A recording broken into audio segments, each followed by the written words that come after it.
the work that I've been doing over the last 10 months obviously raises issues of things about surveillance and privacy and secrecy and all of those issues that obviously are arisen and that people around the world have been debating since we started reporting on these documents. But the story actually has a lot to do with journalism and journalistic courage, probably as much as, if not even more so, than the surveillance policies themselves. And that's true for a couple of reasons.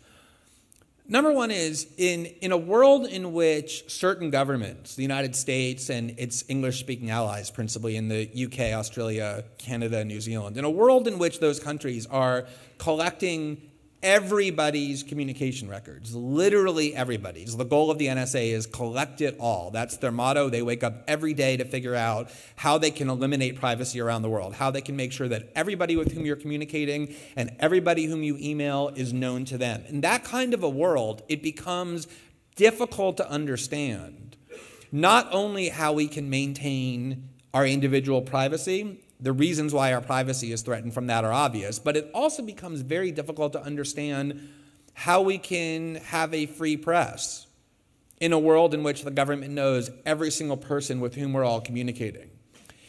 In order to do investigative journalism, in order to find out what people in power are doing that they don't want you to know and they don't want the public to know, we can't divine what those things are as journalists. We don't have a crystal ball. We need people inside of these organizations who are willing to come forward, often at risk to their own lives and their liberties, and tell us. And in order for them to do that, they need to feel that they can do that with the confidence that they're not going to be detected, that they can do it anonymously so that their lives aren't in danger. The same is true for people who inform on human rights abuses, or who speak to their lawyers about very sensitive things, or who do any number of other activities such as calling drug and alcohol clinics, or an HIV doctor, or an abortion clinic.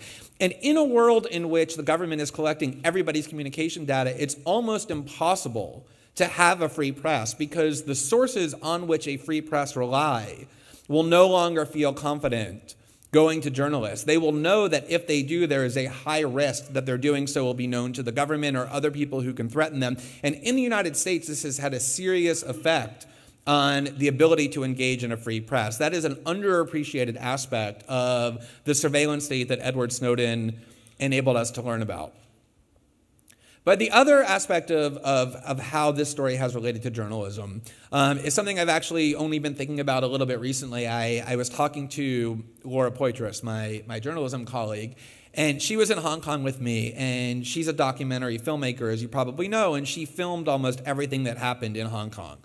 And she was talking to me a couple months ago as she was editing her film, and she was going through the conversations that I was having with Snowden when we were in Hong Kong and planning how the stories would unfold and what our strategy would be. And what she said was, and she said she didn't remember this, neither had I, was that we actually spent more time in Hong Kong talking about the media and journalism and how we would handle all of that than we did the surveillance policies themselves. And that was true. When she told me that sort of sunk in. I did remember that. And the reason for that is that we knew that as much as we were going to have an impact on how people thought about surveillance and secrecy and privacy, we were going to have probably a bigger impact on how people understood the proper function of journalism. That was something that we wanted to set out to do, was revitalize the idea that journalism is not journalism unless it's adversarial in nature, unless it's designed to provide checks on those people who wield the greatest power. And in the United States, one of the reasons we've had a fundamental failure of the press, I think the same is true in the UK, is because the press has reversed its function. Instead of being a check on those in power, instead of investigating those in power, it has become a servant to those in power. Instead of investigating and scrutinizing the message, it amplifies the message uncritically. There are all sorts of examples. The New York Times helping the Bush administration convince Americans of the need to invade Iraq is probably the most well-known, but there are so many others.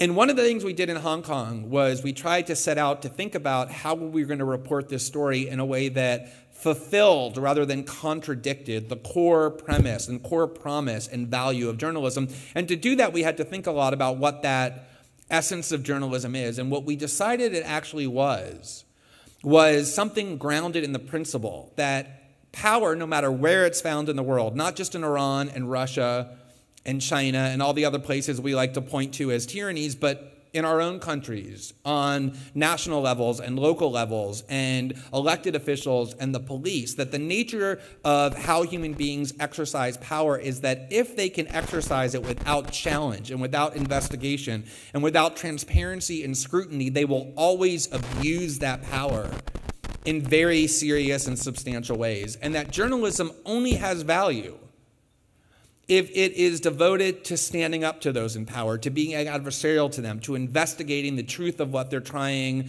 to disseminate to the citizenry, to uncovering that which they try to keep hidden. And it was very much about that idea of journalism that motivated how we ended up reporting the story and how we continue to report it. And it's why I'm always so inspired to be around other journalists around the world who are exhibiting such courage, because it reaffirms the idea that this is what journalism in its purest and most noble form is about. And that really emboldens me to continue doing what I'm doing.